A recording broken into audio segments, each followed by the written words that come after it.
we're recording. And this is our class on to sell first or to move first. That is the question. And that's what we'll be discussing today. And I think we have a good group of presenters here who are going to talk to you about what the options are. I think all of you are thinking that at some point in the future you might move. And so this is a question you'll need to answer for yourselves before that happens.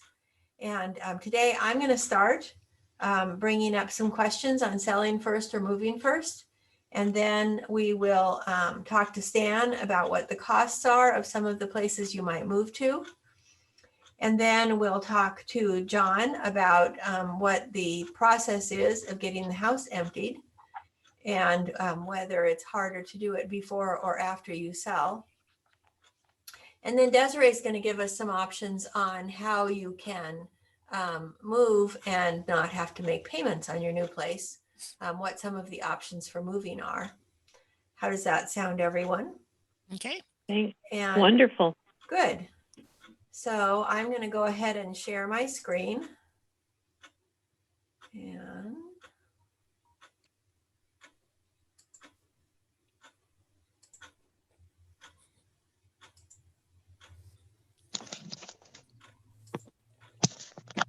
so you should see a screen that says to sell first or to move first. Does everyone see that? Yes. Great. Okay, so that's the question we're here to answer today. And Elder Move Alliance and all our members have, well, most of our members have been helping people downsize and move since we started this in 2002. And of course, I've been helping people downsize and move since 1991 when I started selling real estate in this area. And so one of the questions that I think you need to think about when you're deciding how you want to do this is, why are you moving? Sometimes you need to move suddenly for a health reason. Sometimes you're thinking ahead, and that can make a big difference in how you approach this. Another question is to think about, where are you going? Some of the places that you're going to want to go, Stan will talk about these, are not that expensive to move into. So you have a lot more options as a senior with lots of equity.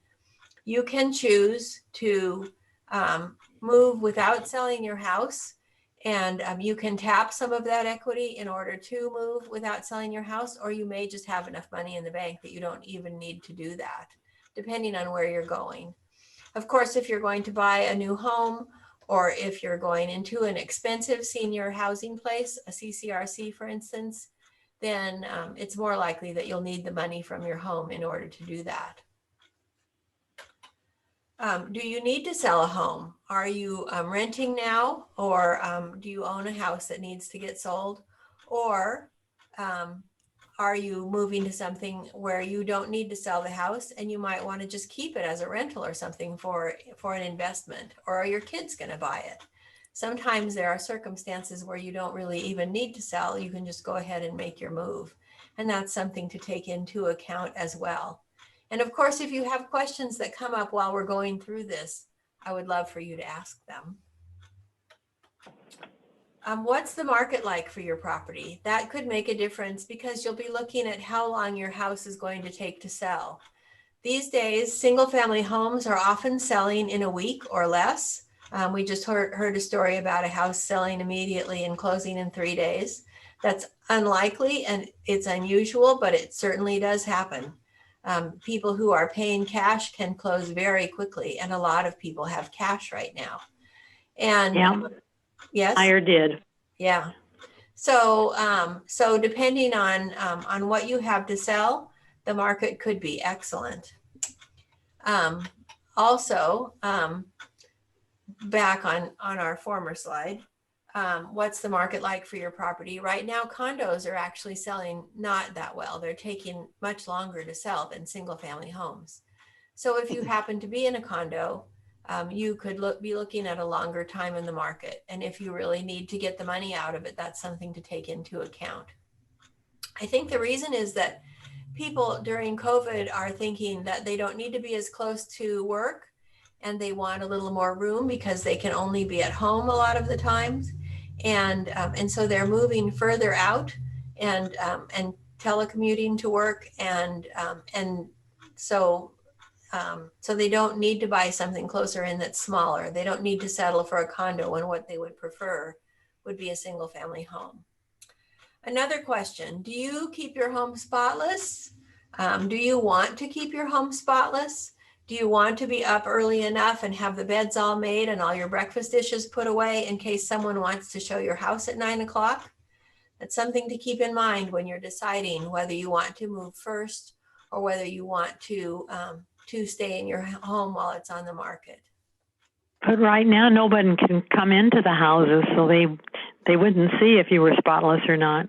Well, we actually can show houses right now. We're allowed to show houses still. We can't do open houses, but people who are buying homes are looking at them first, typically. They're going inside the homes first. So even during COVID, you would need to let people into your house if you want to sell it right now. Now, of course, COVID isn't here forever.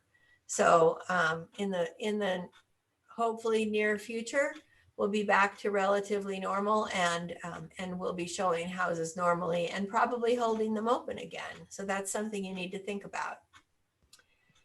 Does it worry you to have people going through your home? Right now, that's a big deal because people could be bringing a virus into your home.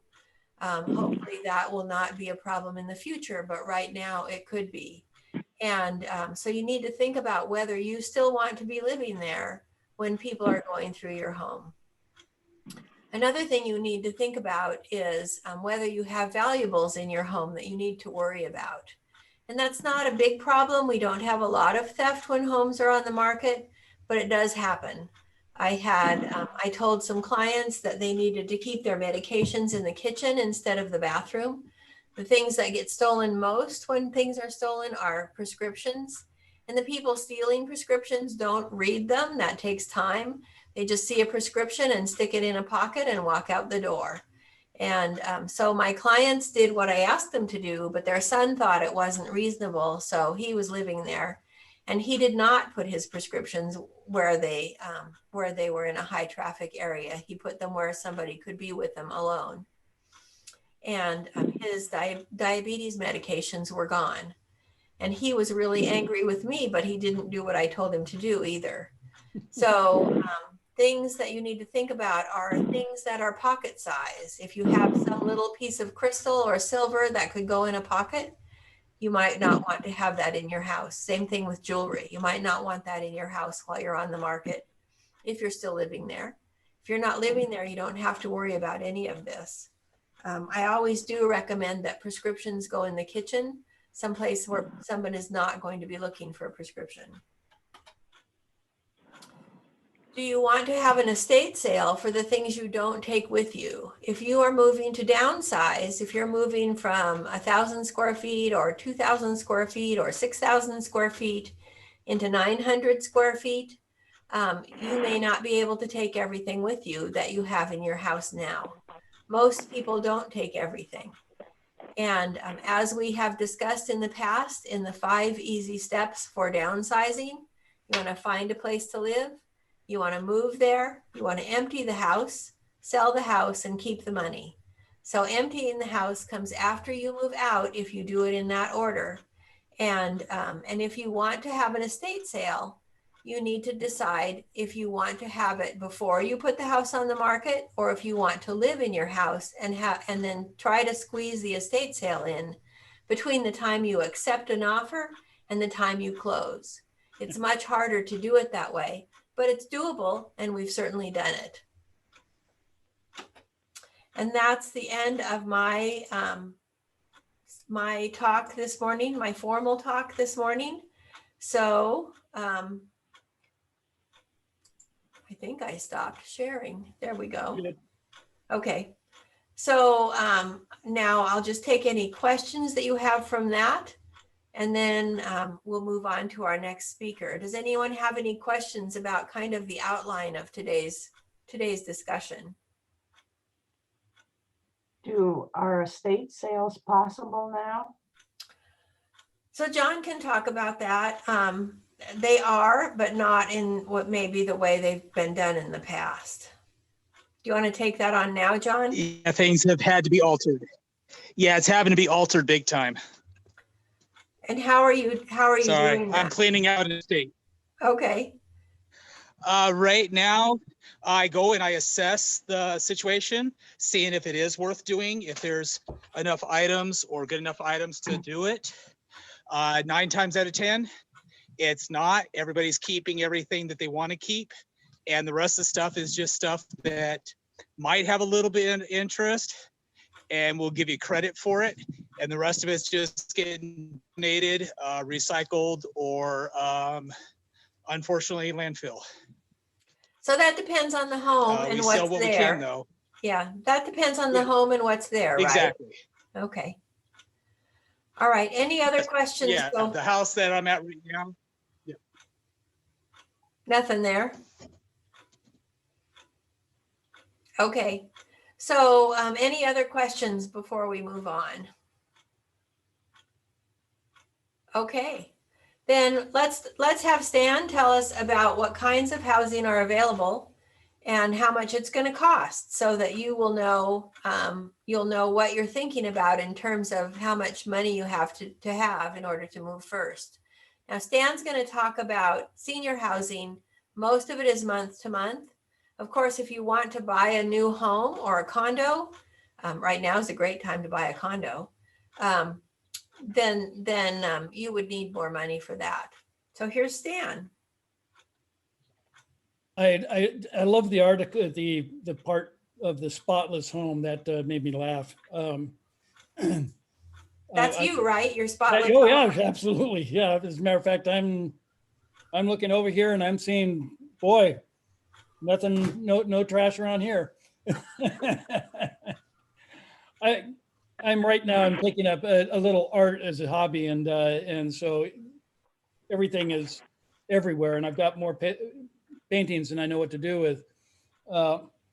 But should I sell or should I move first? I just want to kind of let people know that you want to keep it simple. A big question comes out why people actually are moving before they really need to. I really want to address that one because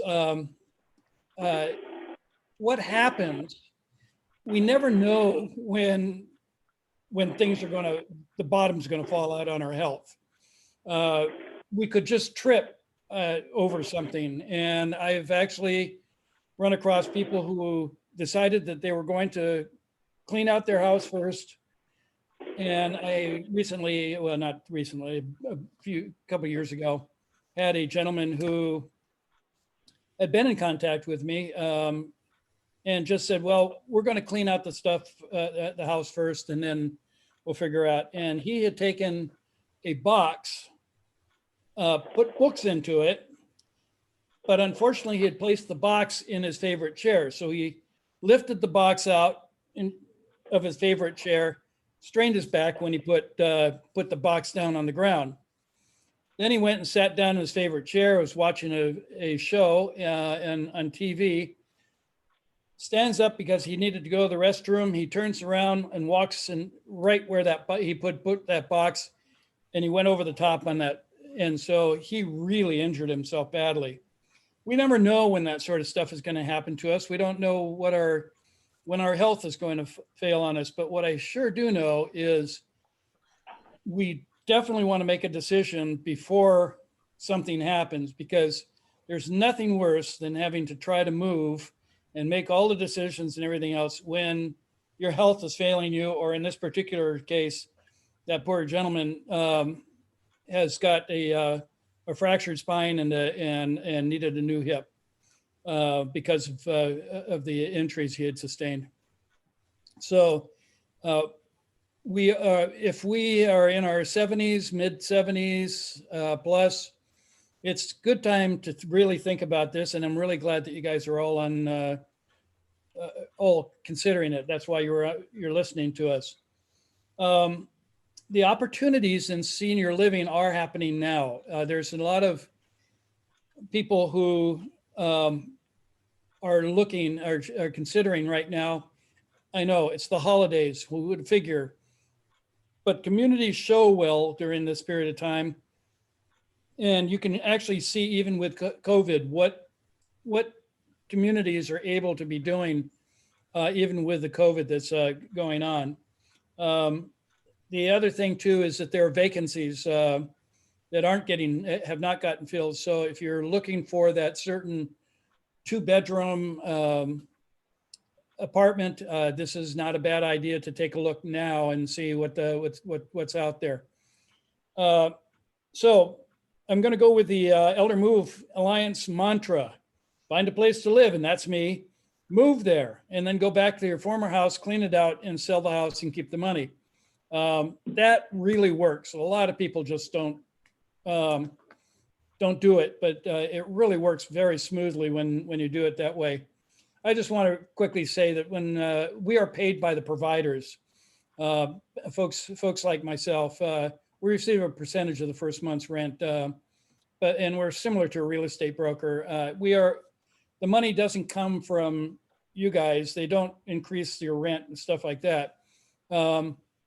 We are put into the advertising budget. So I'm contracted with over 350 assisted living communities, retirement communities, skilled nursing, adult family homes, and they pay for our services. The biggest thing I want to make mention of, though, is moving twice as hard very hard for seniors and for anybody else. And so you want to make sure that you see what's out there that makes sense for you. And that's, again, that's what services like mine provide. During COVID, we are interviewing our clients on Zoom or just over the telephone to get the information from them. Most communities are doing virtual tours. Some of them are doing personal tours. I don't know with Governor Inslee's recent announcement, I don't know how that's going to change anything in our industry, but at this point, it hasn't changed within the last couple of days. Some places are doing personal tours. The glitch comes out is that you can only go into the apartment that they're showing. You can't stay in the main area, and you have to go into the dining room area and sit, or you need to go into just the apartment and just walking between. And you do have to wear your masks, things like that.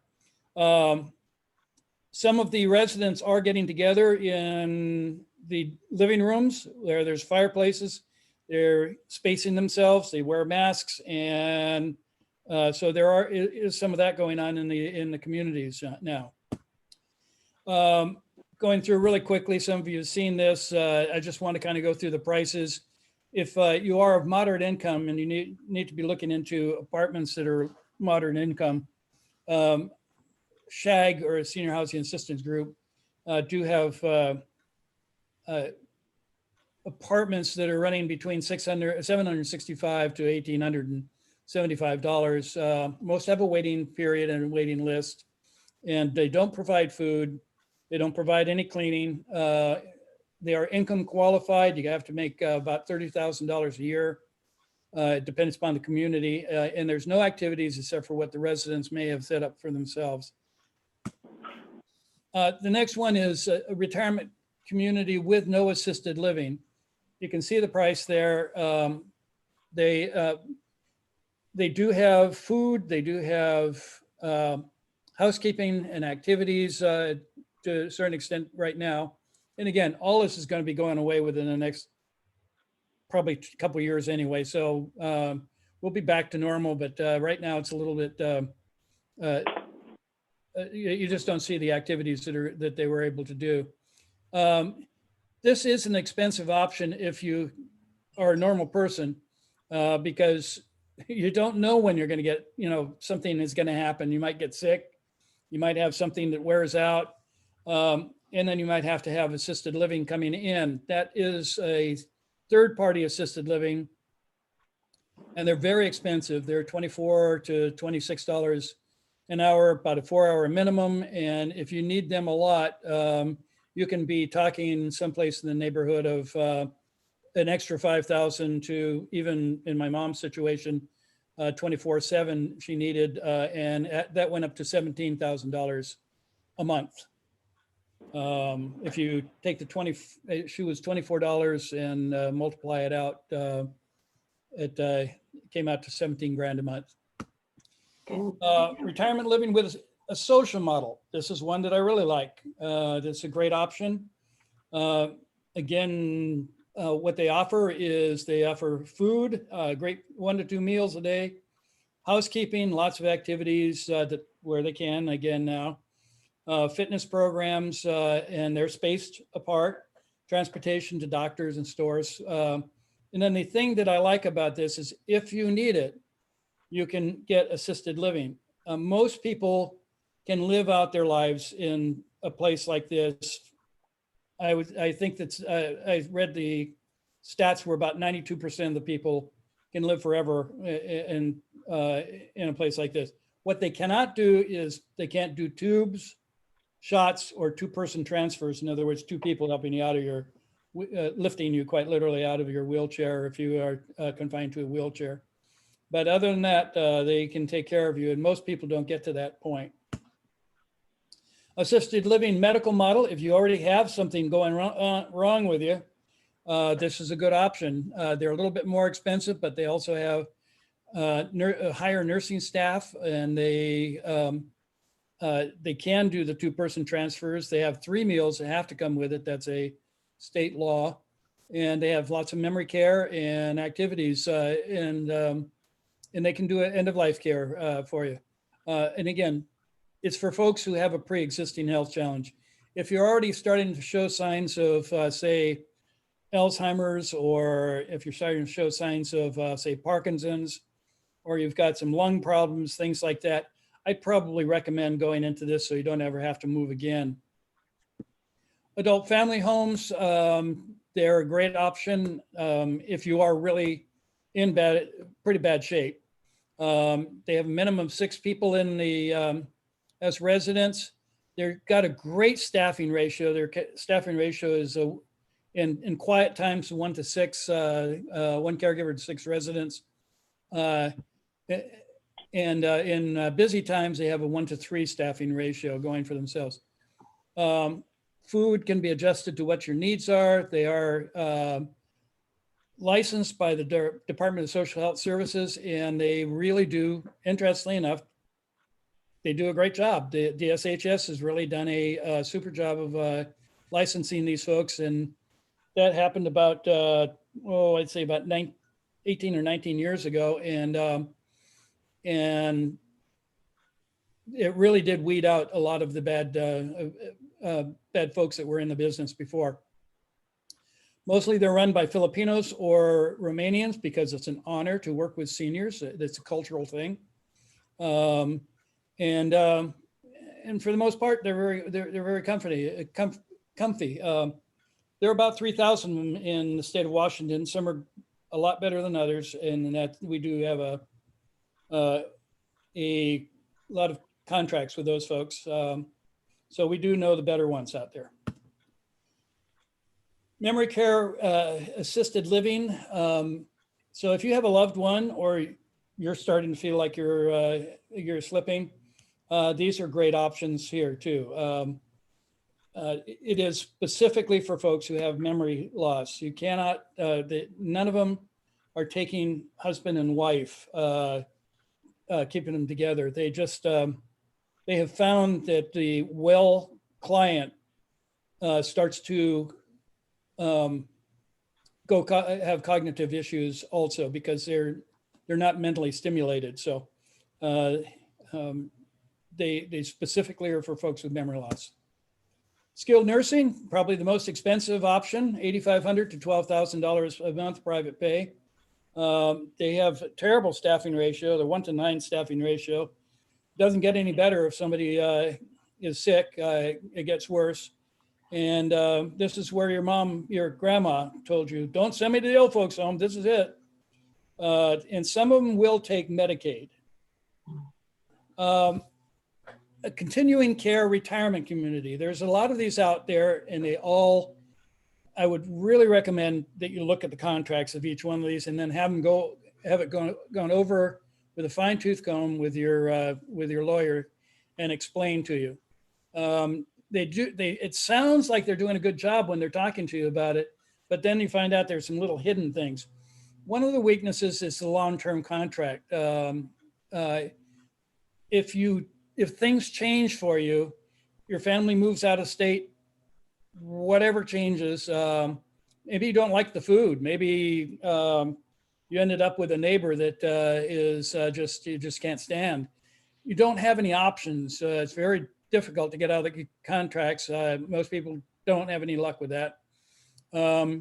And where they all seem to fall down is in the skilled nursing aspect of things.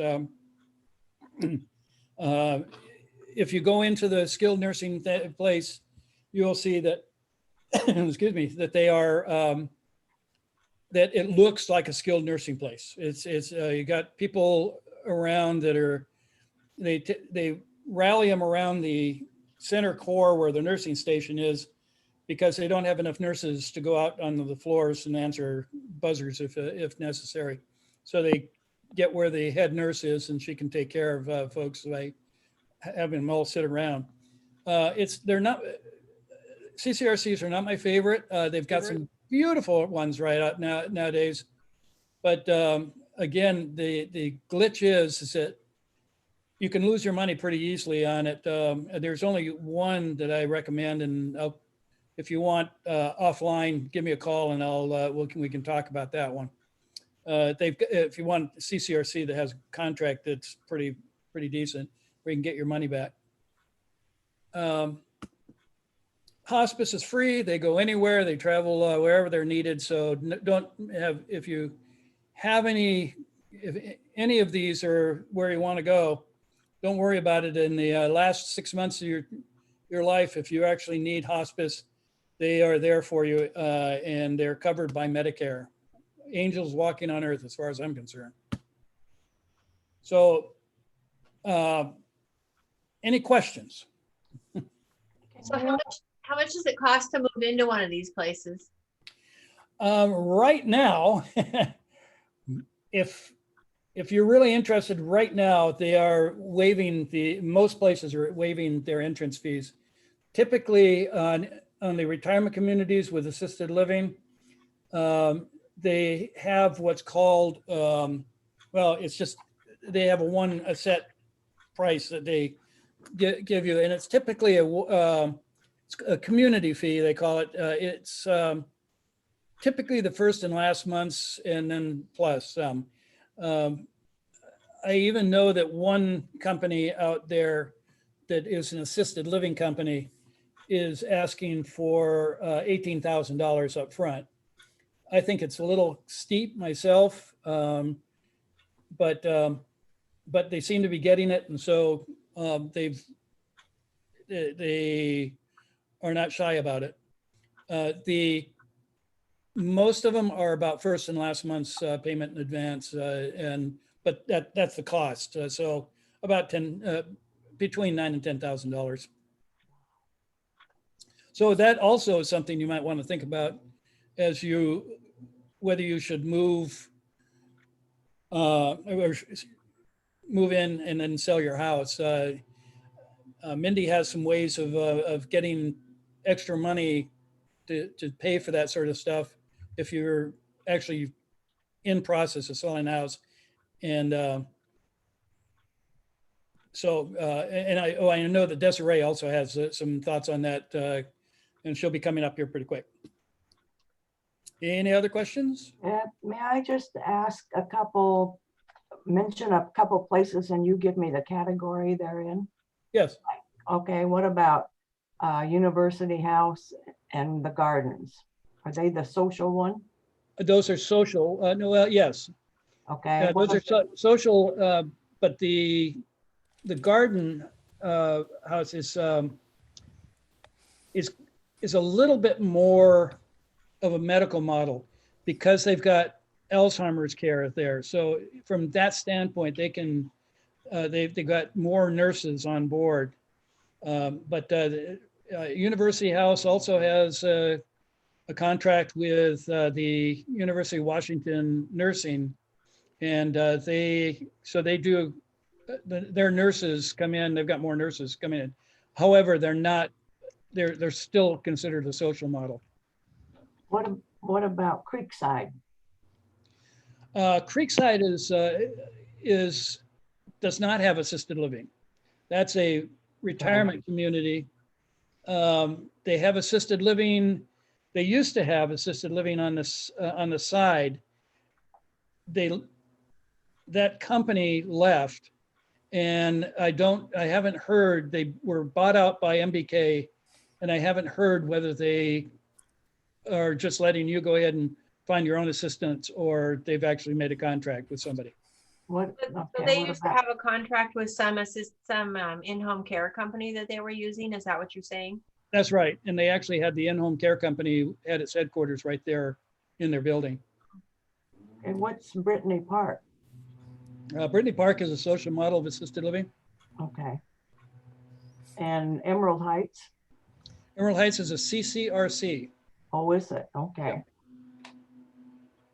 Yeah, so the only one that would be really expensive to move into would be Emerald Heights, which would be at least couple $100,000 or more, depending on the size unit you get, You have to plus a monthly fee. Don't you buy your unit? No, You don't own it. It's not real estate. You're just paying a large sum of money in for them to use the interest on. Oh, And then if you move out or pass away, then your estate would get a portion of it back, generally speaking. And the Okay. more you put down, the more you'd get back. But it's very expensive to move into. yeah. Okay, thank you. Mhm. Stan, can you hear me? Yes, I can. Okay. By the way, I looked at Emerald Heights in a larger unit that I was selecting. I'm not going, not now, but I mean, that I looked at, it was $1 million on the traditional, which means you get nothing back, and close to 7,000 next year per month. Yes. So when you say a few $100s, that would be a very small unit at a Class A. Right. I just don't want to miss, I mean, I was No, surprised. it'd be a few $100,000 and up for sure. Yeah, it's the up. Up, I up, just yeah. wondered, is there anything, I'm from the East Coast, and a lot of my friends are moving from New Jersey, Pennsylvania into retirement areas, but they all have their nice little homes with fenced back yards, and they still have continuing care. They're CCRCs, but they have very nice homes. And that is what my parents moved into in New Jersey, which to me would be an easier transition. And they had all the activities and everything. Is there anything like that around here that isn't too far from the east, from Bellevue? Not in the, no, you're thinking of the bungalow cottage type of a thought process. Right. There's one in Linwood. It's not a CCRC though. Well, Emerald Heights has those cottages around. And Emerald Heights goes You know, also. they have about 20, I think. Yeah, they're but small. one. Yeah. But there's a place up in Linwood that has the cottages and and it's on a month-to-month basis. Mm. So you don't have any big amount down, and they just opened up a whole bunch more of them. Now, one of the glitches with that, just for a fair comparison, if you're living in the cottages and you start needing assisted living, you can't get it. But So you would so have they'll to have to move move into you the into building. the main building where you can get assistance. Although in almost any building, in almost any setting, you can bring in-home care. Yes, you Make can. the place, the time that you're in any kind of facility last longer, but Yes, it would be at your expense. that's right.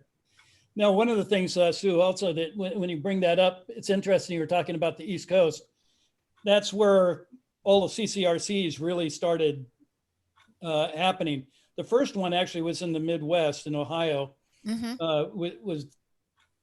Was a big complex going on, but then those really became popular out in the East Coast. And then I've had several people who have tried to move from New Jersey, from New York, from Pennsylvania has a lot of them. Pennsylvania's got a lot of them, and then also same thing with Florida.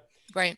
And they wanted to move out here to be with their family members, and were unable to make the move because they would have lost $1 million, $2 million of their income. So they chose not to come out where their family was.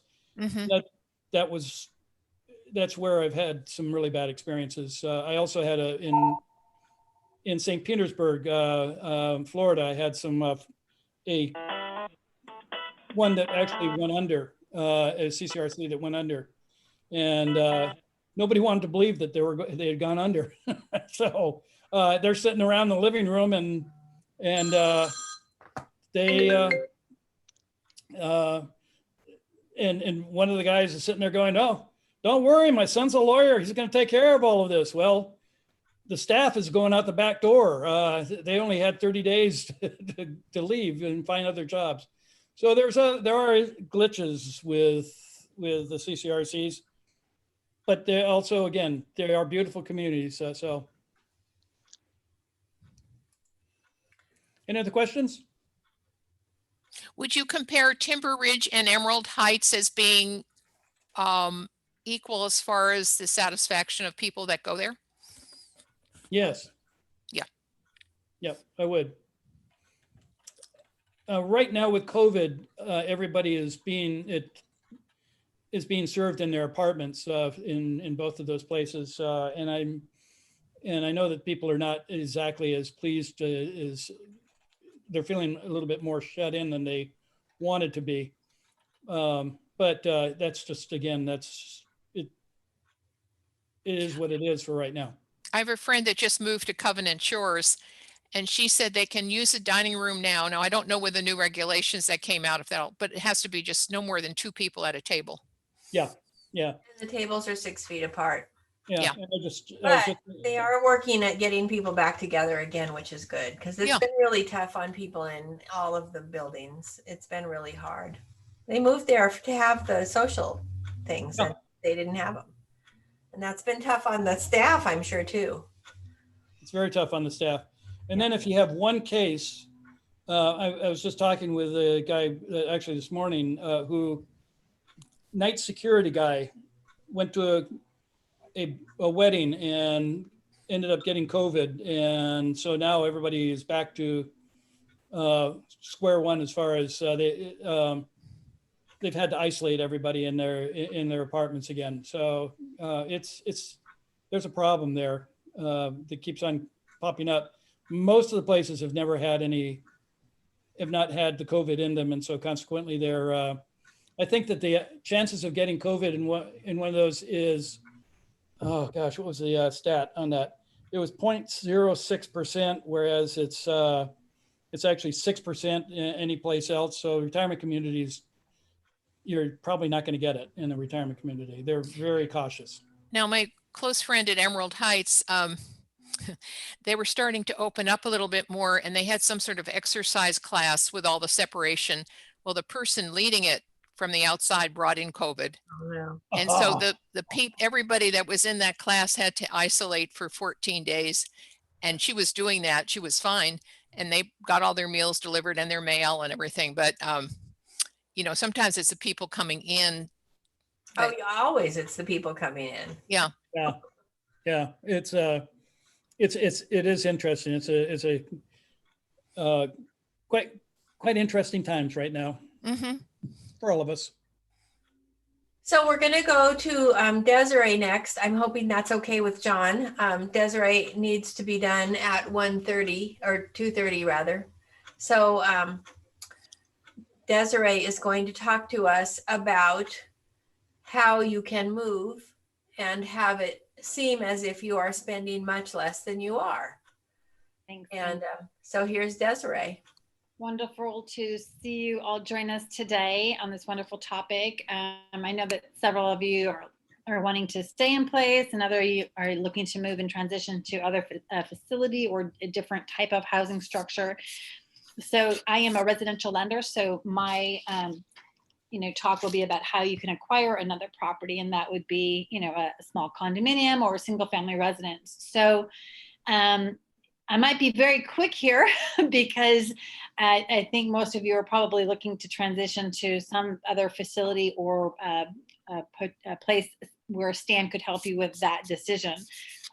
Evelyn did say that you want to age in place, so that's awesome. I'm a huge fan of that, and as well. But in terms of downsizing, I'm just going to ask a couple of questions. If you were to sell your current house and purchase a little condominium or like a single family residence close by to family members, typically, would you say that you would pay cash for that? Or would you say that you would look to make sure that you leveraged your cash flow? I would do whatever was advised by Mindy or you. Okay, good answer, Sue. Thank you. Linda, how about yourself?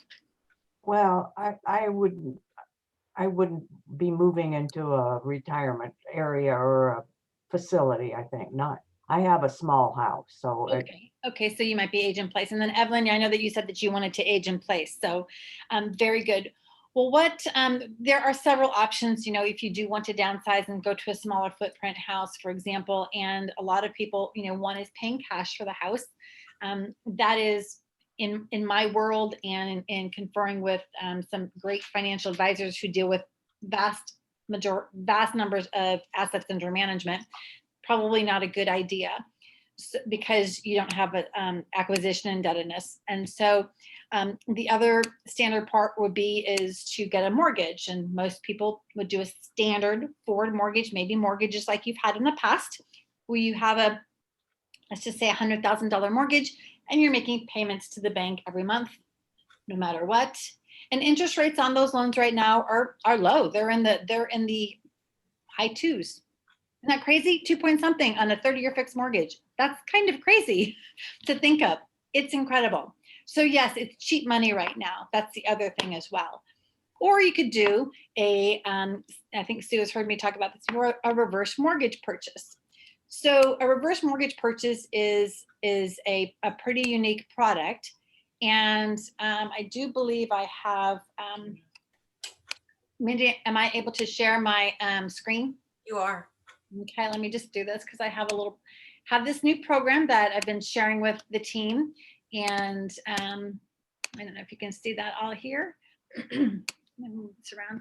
So what I have here is an example of, of downsizing, right? Purchasing. So let me just go over it very briefly. I'm using the young age of 74. I'm not putting any savings in here at all. I just want to kind of skip to a couple of things about there's no existing mortgage because we're looking to purchase. The important piece that you need to see is right down here, we say property value of $400,000. Yes, I do realize that that's not really realistic in our area, but it's the concept I want you to think about. Instead of selling your home and throwing $400,000 into a house, which is now not liquid, you can't get that money back. In this scenario, for a 74-year-old, all you would have to do is put in $197,320. That's it. So you can imagine you're buying a $400,000 house and all you have to put in is less than $200,000 and not have a mortgage moving forward. That's pretty incredible. And it's a great concept, and a concept of which I find to be very advantageous and very supportive in retirement. I'm going to stop sharing because it's a new program for me and I don't want to just waste everybody's time by trying to flip through it. But my point is that if you wanted to buy a more expensive house, obviously the numbers would change a little bit. And the point is you don't have to put all of your eggs into this new basket. It gives you cash on the side for those unknown things that happen that Stan talked about, those risks of retirement. When an accident or illness happens, now you've got money out of this house that you've purchased and you have it available for your care. So it's a product that a lot of people don't know about, that you can purchase a home with a reverse mortgage loan. A lot of real estate professionals like Mindy don't even know about this incredible product. So it's But Mindy does. But Mindy does. Yes, Mindy does. It's very, very advantageous. And I have a great couple who's purchasing up in Langley, and they won the deal with it, and they're just super ecstatic. And their advisors said, yes, yes, yes, you need to purchase with a reverse mortgage loan. So it's very advantageous. So that's the main thing. But in terms of coordinating selling a house and buying on a reverse mortgage, we have to have a little bit more time than I have to talk about today. But there is some nuances that have to be addressed, and you have to be guided on. Everyone has a different profile. Every single person on this call has a different profile for, what might come up in terms of a hiccup or not, or maybe there's no hiccups. But if it's a little too stressful for you, then we can certainly coordinate, doing that purchase loan with cash and then coming back and doing a reverse mortgage after you buy. You want to get it in so that you can have, in the tax language word, acquisition indebtedness. And I actually have a wonderful lady over in Woodby Island, and she did just that. She's a widow, not too long ago, a widow. She sold a property. She came over and she paid cash for a condominium, a 7-figure condominium. It's gorgeous. She thought it was a townhouse, but it's a condo. And my team and I are working to get her condo project FHA approved. And she wants to have this reverse mortgage loan to supplement and support her 7-figure assets under management with her financial advisor. She wants access to the money in her house because she knows the house is not liquid. So there's a case of someone purchasing with cash, and then she was referred to me after she purchased it. But we're still able to, we're working through helping her get this line of credit and this reverse mortgage put in place. So we can do it afterwards as well, if paying cash helps you win the deal, but let's make sure we follow it up as soon as possible with a reverse mortgage loan, giving you access to it. So this is a talk about like downsizing and moving and how to sell before you buy. It is tricky on a reverse mortgage loan unless you have cash to purchase the new home without selling your current home. We cannot use a line of credit against your departing residence for a reverse mortgage purchase. So here's the nuances. There's that's a conundrum. But again, you have to work with someone who's structuring and knows your situation and will guide you through those nuances. And every file has them. So just some things to think about. But we can put a strategy together for how you can sell your house and then purchase, or do that downsizing piece. So I'm just going to kind of open it up for a few questions and see if any of that made sense. If you purchase and then do exactly what you're saying, reverse mortgage, does that have any effect on the step-up basis should you die there? Well, what you want to do is if you pay the example of paying cash for a property and then doing the reverse after you buy, Sue? Right, isn't that what you're saying? Yeah. Yes. I mean, if you have to win the deal that way. I am not a tax preparer. That's a step up in basis is a tax preparer question. And, tax laws change all the time. We have expect that to happen with new administrations in DC. But when you put a mortgage against a property within a certain amount of time after paying cash for it, that is called acquisition indebtedness. And that's what you really are wanting to get in order to have any future potential tax benefits on deferred interest and all of that. So yes, I would highly recommend it. Again, I'm not a fan of paying cash for properties in retirement at all. Mm-hmm. Or owning a house free and clear in retirement at all. And then that money you have left over, you can give to your kids. You can do whatever you want with.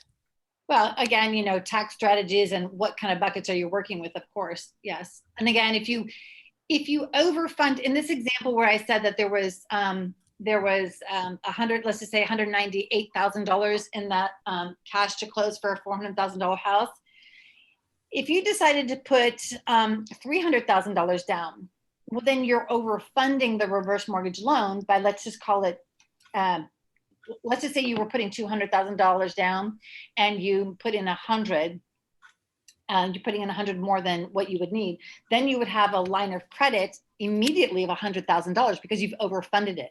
So you've taken it and you've put it from real estate asset to another, and you're overfunding the reverse mortgage loan, which gives you a line of credit, which is giving you access to that more and more money back to you versus having no line of credit.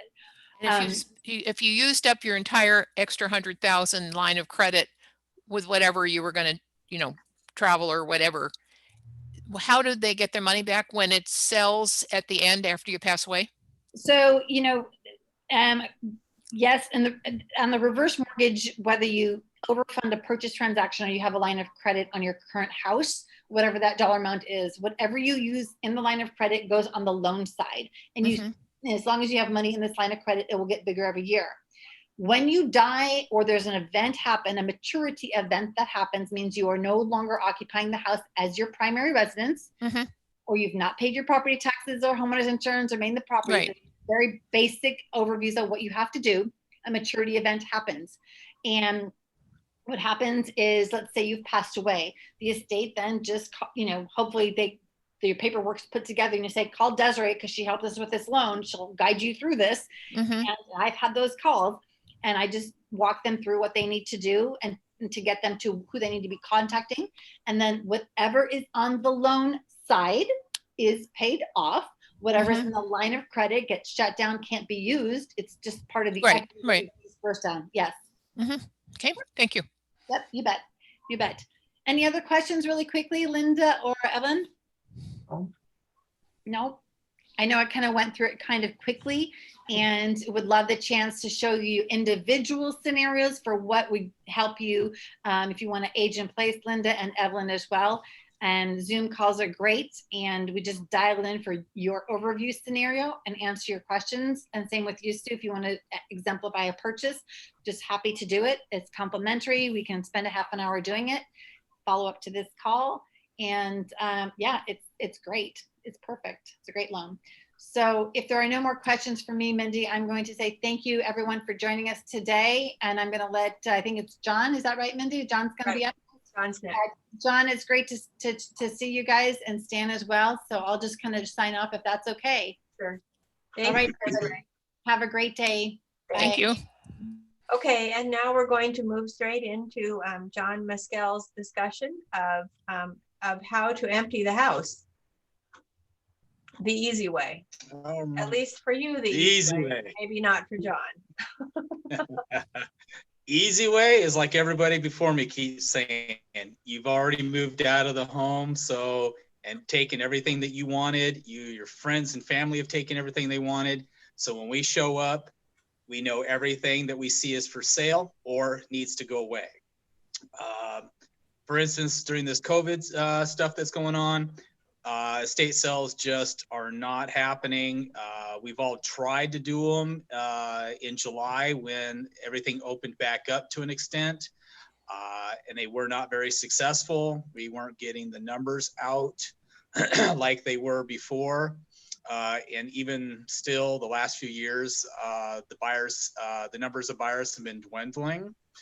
And that's because the newer generation doesn't really buy a lot and collect items. And so they cannot make up for the quantity of items that are in a lot of the homes. Right now, we also had a lot of the snowbirds that left town last winter and they never came back because of the COVID. And those are a lot of the people that would also buy a lot of our smaller items. So it did affect greatly. So what we've been doing as my business and a few of my competitors I know, what we've been doing is we either just go in and cherry pick the best stuff and we buy it or consign it. Usually 9 times out of 10, we're buying it because we just don't want to get things confused with the consigning if we're going to consign it ourselves. But there are local auction houses that we can help you consign the items with if they are worthy of being consigned individually. But on top of us buying out some of the stuff, that leaves you kind of in a predicament.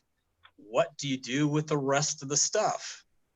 And unfortunately, with everybody sitting at home right now going through their stuff, a lot of the charity donation facilities are so full and they're only open a couple of days a week now because they are getting bombarded with donations. So what we're doing now, for the most part, is we are finding homes for the stuff. We donate what we can, we give away what we can, we recycle what we can, and we try to get each house down to like one decent large trip to the dump, instead of like some of the people I've seen, they're just backing up with huge dumpsters and they're throwing stuff away, and just cringing, because that's not me. I like to recycle or reuse as much stuff as I possibly can. But this is now. This doesn't mean that this is how it's going to be forever. People love the hunt. They love to get out there treasure hunting. So we're hoping that maybe next summer we can get back to some semblance of a normalcy for estate sales. Maybe people will start coming home again from wherever they went and hibernated in warmer weathers. But they did not come back this year. I know that for a fact because a lot of my regulars did not show up for the sales we did this July and August. But to simplify everything, what we started doing was the buyouts and the cleanouts. People are still selling homes, people are still buying homes, everybody's still having to move to assisted living or move in with family. And there was not enough time in some of the homes to wait out for this situation to improve. So we all had to adapt. You had to adapt, businesses have to adapt. And that's what we did. We found that packing up, hauling away, and just emptying out the house, which is the majority of your value and your money is right there. So don't worry about pennies when you're throwing dollars away for that. Get the house emptied, get it done, get your home sold so you can actually have the money and enjoy the time you have available to you. With all this going on, take advantage of all the free time you can. Get out there and enjoy this weather. Well, maybe not this weather, but the weather that's out there. A lot of people are calling me and they're in preparation. We're looking at collections, or we're looking at the garage, or we're looking at the tool room. They're not thinking a whole house yet, and that's okay. Give us a call. We'll come out and take a look. Maybe your spouse has passed and you've got a room full of tools or dolls or whatever. Give us a call. We'll come out and take a look and assess the situation for you, and we'll free of charge and give you some advice and guidance on what you can do. I believe it was Lori that used to talk about how do you eat an elephant one bite at a time. That's the same thing that you're going to do with your home. One bite at a time, one box at a time. Don't look at it as a room that you're going to tackle, and just start slowly and small. And if you don't want to tackle it slowly and small, you give somebody a call and let them tackle it. Has anybody got any questions?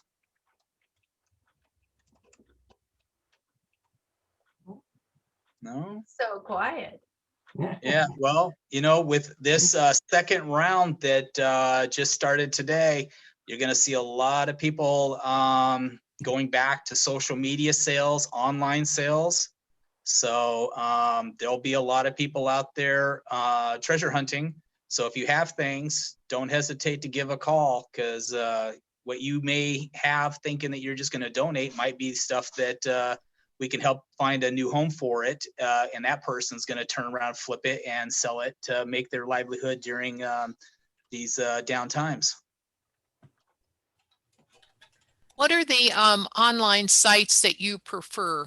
I mean, I know there's Craigslist and eBay and, on and on.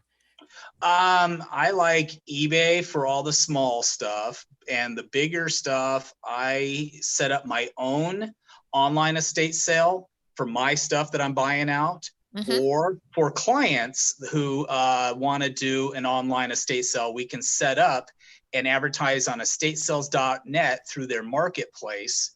And we can set up like 100, 200 items at a time and list it for a week or two. and the people buy it, they pay for it through there, and then we schedule times for them to come and pick the items up at the location where they're stored.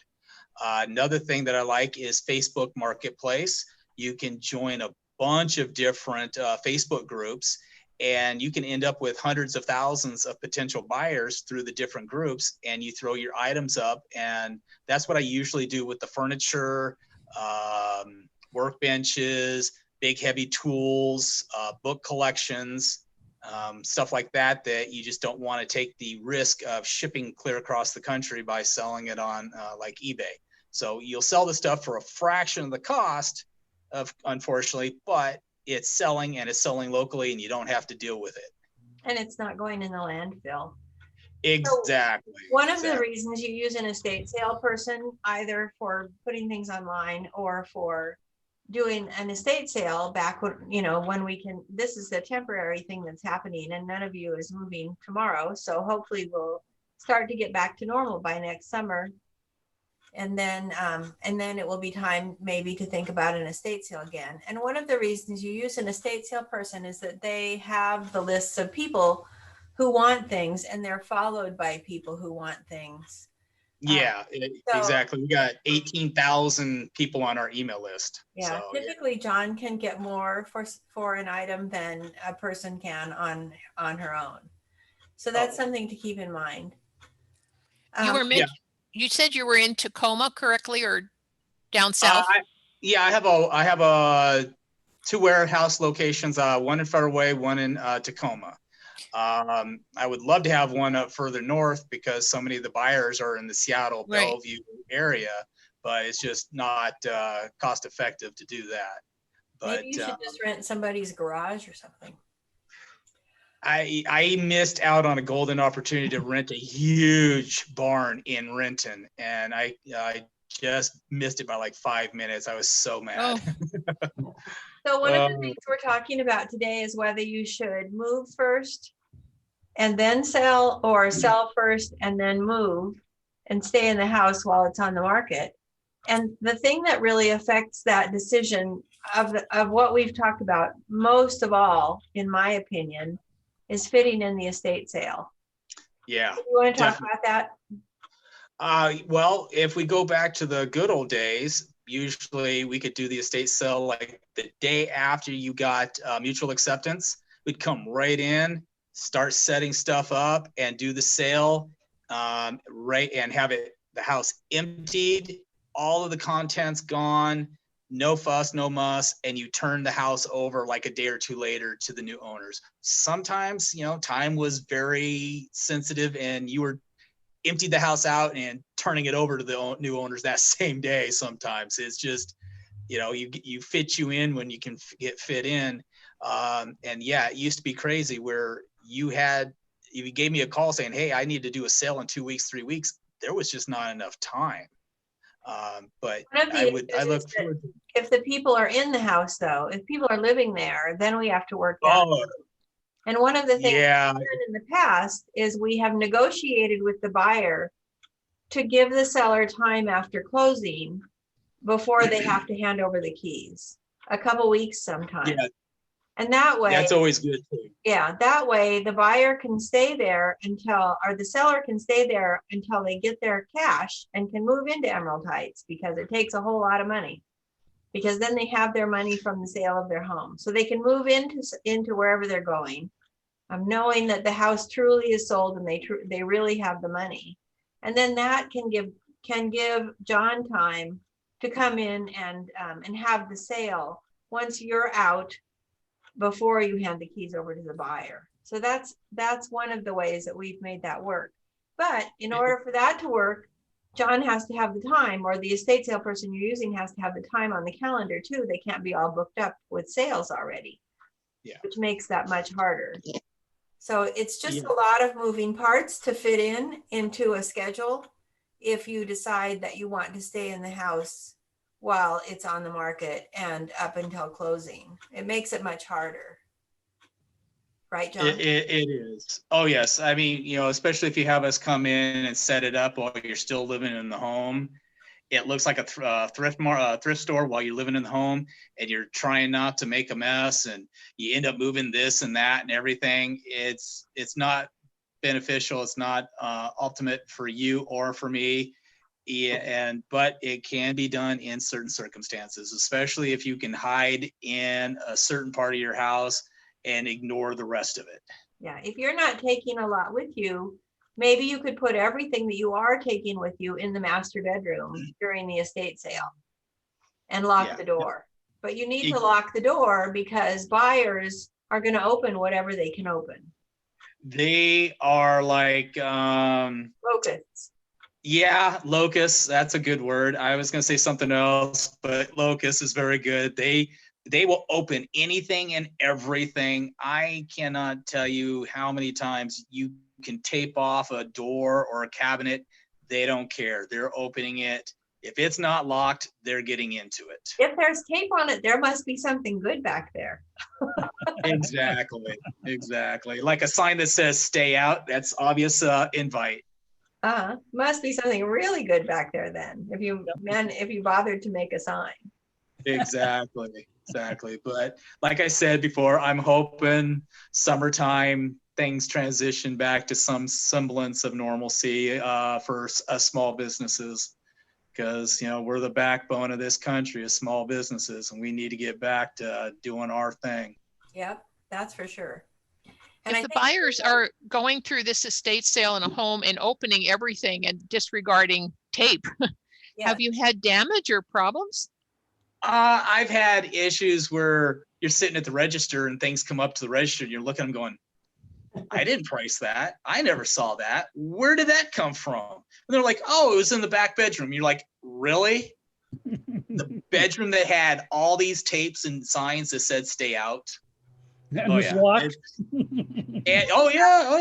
Go back there and shoo all the people out of that room. Right. Oh yes, and that's the thing is, and that part I don't really miss. Is there are people, it's their livelihood to go and steal from your home. They go to the garage sales, they go to estate sales. They try to hit you the first thing in the morning and overwhelm you with questions and preoccupy you in one area so they can go to another area. And that's another reason why you hire a company, is because that way they make sure enough staff on hand to help combat that.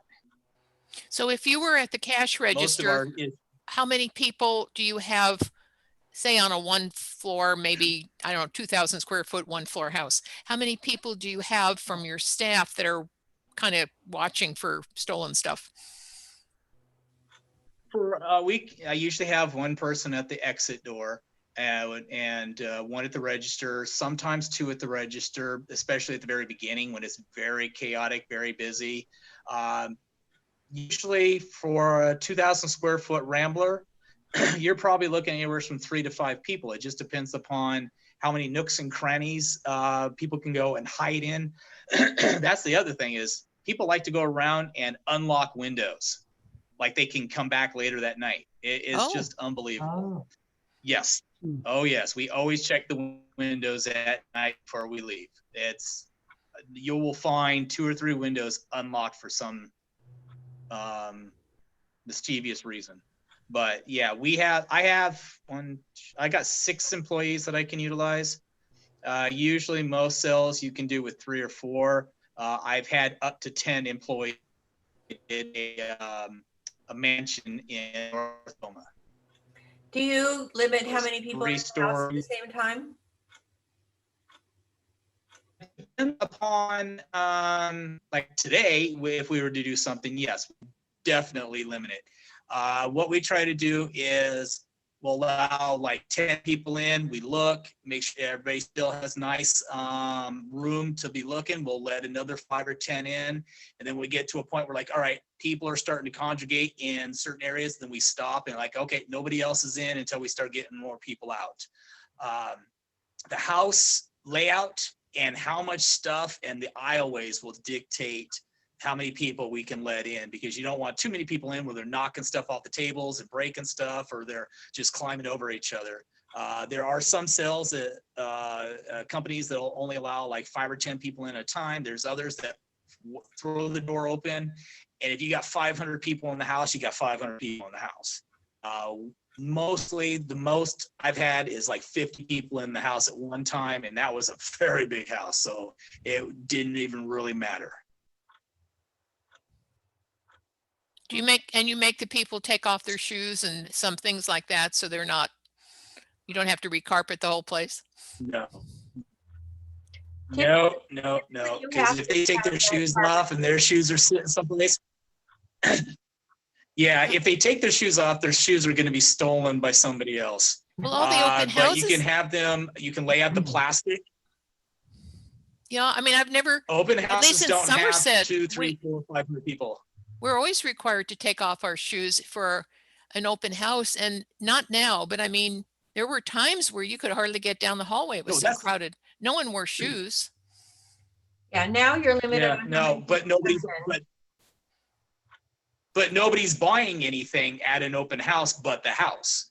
And at a estate sale, we don't know where those shoes came from, or somebody else is just picking up another pair and they're like, hey, $5. And you're like, oh, did that come out of the closet? Yeah, it came out of a closet. No, it didn't. Well, But then you no, supply the usually- shoe covers. I mean, a lot of the open houses, they just have a pile of shoe covers, you know.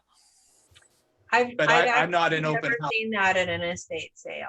Wow. If Estate Yeah, sales are, it also is just over a weekend. So there's really It- not it- anything that's gonna happen that carpet cleaning won't take care of. And I think after every estate sale, you have to have the carpet cleaned. It's just a given. what I always do is I recommend the homeowner get that plastic floor covering and you just run it down the aisles of heavy traffic area. And we do have like 20 pairs of the really nice shoe slip-on things that you see at the open houses. But most of the time, we're not doing estate sales during the fall and winter when it's really, really bad weather. So you don't have to worry as greatly. But yes, like Mindy said, most of the time you're going to have the rugs professionally done and cleaned anyways. Any other questions for anyone? We can open up the floor to questions for Stan or for me as well. Stan, just out of curiosity, what type retirement is Covenant Shores? Because even some people that live there have different, they tell me different things like, oh yeah, it's continuing care. You can stay here forever, even with Alzheimer's, which my husband had. And then I had a friend who had her husband in Patriot Glen and saw old time friends show up. And she said, well, you live at Covenant Shores. Why are you here? Oh, my husband got Alzheimer's and we had to move out. So I guess I'm confused. You know, you might think you're buying into one thing. Do you understand why there's that discrepancy? Covenant Shores does not bill itself as being able to take care of folks with Alzheimer's unless they have a medical condition, and then they put them in their skilled nursing facility. But that's where they fall down is actually that they don't have a secured community, a part of their community for memory care. And then, as you said, so people typically would have to move out to a secured unit, which you would find at Patriots Glen. Okay, because when another friend moved into Covenant Shore, and she's leading an Alzheimer's group that I used to be a part of, and she said, oh yeah, they have continuing care. You never have to move out. And I said, double check that, because I know somebody who did have to move out with Alzheimer's, and she was surprised. Yeah, unless it's something very new, and I haven't been there for probably about a year, maybe a year and a half. Unless it's something very new, they have not been, they're not specialized in that. So, and then they do have a fairly hefty entrance fee too. So they do consider CCRC. But, you know, again, CCRCs are all kinds of different Right. ones. We've got El Joya, the two El Joyas. They say that you can stay in your in your unit, your apartment, and live for the rest of your life. Well, not if you've got cognitive issues. If you become a problem to yourself or others around you, that you'll be kindly asked to leave. And Well, now Joya has a contract with a nursing home that's not on the campus too, so they know That's they're right. going to be sending people out. Aljoya is really masquerading as a CCRC, and they never have been. And No, I don't think so. really Right. complicated for We've all got of us. got a beautiful, very high entrance fee then also, but it, as I say, there's a lot of companies out there that are billing themselves as CCRCs and are taking that upfront money, but they don't have the capability of taking care of folks. Aljoya is run by a company by the name of ERA Right. and Era Living, and they've got some other communities that are retirements slash social model of assisted living. That I can't see why people would not want to move into one of those, which is on a month-to-month basis. And if you're not happy, you can relocate, as opposed to putting a whole bunch of money down on a place that that doesn't you can't stay in your possibly your whole life anyway. So I think the Gardens is ERA. Right, it is. yes. And University House, too. University House might be also. I don't know. Yes, it is. Yeah. Yes. Yep. Yep. Is it really? I thought University House was its own thing. No, all three university houses. University House. Yeah. Yeah, are all ERA, and they're as I say, they're great opportunities. It's a great place to live, but you don't have to put a bunch of money down in order to live there. And they're again, lovely places too. yeah, I just I don't see why people want to put that money down unless they really don't think that they can manage it very well. And if that's the case, then I've got, some great financial people that we work with. Talk to Albert, keep your money. Albert's the guy. He's the guy who can help keep your money. Okay. Any other questions about places to go, about moving first or selling first? We all vote for selling for moving first, of course, because it's just so much easier on you. And it's so much easier to fit in everything you need to do. And especially when we're in this really fast market where things are selling quickly, we know we're going to have your money for you in a very short period of time. So that makes it a lot easier. But we do have clients who just are, really fiscally conservative and just need to know that that money is theirs before they can make the move. And in that case, we just make it work. It can work however you want it to work. I think that's the most important thing to take away from this. Is that Mindy, in a time where you don't have such a hot market, do people that move first and then have to sell in order to satisfy the rest of the money eventually, within so many months anyway, at most of them, do they feel pressure to keep lowering the price? If your house isn't selling, you feel that pressure anyway. So I would say they don't feel extra pressure from the buildings because everyone who is selling wants to get it done, especially if you've moved out. So time and money are in inverse, percentages to each other. And if you put it on the market and it's just sitting and other things that are similarly priced or similarly located or in similar conditions are selling, then clearly people are picking another house other than yours. And then it's time to look at price. It's just something that happens. So I wouldn't say it's a building issue. I think they know if you're trying to, if you're working hard at selling, they know that and they're willing to let you get that done. If you took it off the market, they might be a little concerned. So I think that pressure is already there, and it's within the seller, him or herself.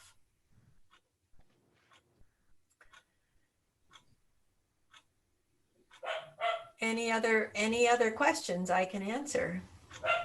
Or Stan can answer, or John can answer, yes. What? Stan, did you have a question? Nope, I was waving. Okay. All right. It's a bad habit. Okay. You enjoy Hawaii. Yeah, yeah, certainly. Wouldn't No, that be nice? I know. I only wish. Yeah, right. So I do want to say that that we have enjoyed having you to these. We have one more coming up on Friday, and I think isn't the 20th Friday, and it is going to be on the most beneficial home improvements for aging in place. So things that can make your house comfortable. Yeah, it's Friday. Things that can make your house comfortable for you over the long haul. Our designer Diane will be here, and she always has beautiful things to show. So I hope you can join us. I hope you'll invite your friends. If you have friends you haven't seen in a while, here's a way to see them. So bring them along, send them the link, and have them join us. And then if you come on a few minutes early, you'll be able to chat with them before we get started. So Or I'd be happy to leave it open for you after. Yes. I have an interior designer friend. We're Mhm. going to change out some of the doors and Oh, we have- nice. Doors have to- are a really good thing you can do to update a space, and they're not very expensive. should And I another really invite good her? thing is light fixtures. Should I invite her to it, or because she's an interior designer? I mean, if she has a time, I don't know. Is it You're welcome. You're welcome basic to or- invite her. okay? But we do have a designer who is presenting, and she's going to be talking about doing things like kitchens and baths. So Oh, okay. that may be a different topic than what your friend would do. And then that's our last one for this year. We're not going to be doing any Zoom seminars in December. We will start again, I'm hoping, in January. The only other thing we have going on this year is pies. If anyone has not signed up for a pie yet, I'll be handing those out at my office I know Sue has. I'll be handing those out at my office on the day before Thanksgiving from 12 to 3. So feel free to sign up for one of those. And that's what we've got today. Any last minute questions or comments? No, just thank you, everybody. Yes, Thanks thank for you. attending. Thank you so much for coming. I really appreciate it. We love You talking too. to you and hearing from you, and we're really glad that you've been joining us. Thank you very much. Thank you. Linda, thank you so much. All right. Bye, Evelyn. Bye. Bye, everyone.